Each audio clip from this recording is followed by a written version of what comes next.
প্রথমবারের মতো টি-20 বিশ্বকাপে সুপার 8-এ নাজমুল হোসেনের দল।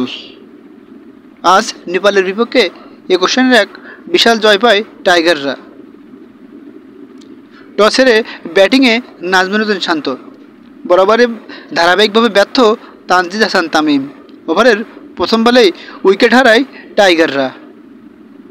পরে নাজমুল হোসেন শান্ত এসে বেশ কিছুক্ষণ উইকেট আগলে রাখে। তৃতীয় নম্বর ওভারে বোল্ড হয়ে প্যাভিলিয়নে ফিরেন ক্যাপ্টেন নাজমুল হোসেন শান্ত। বরাবরের মতো এবারও ব্যর্থ ক্যাপ্টেন নাজমুল হোসেন শান্ত।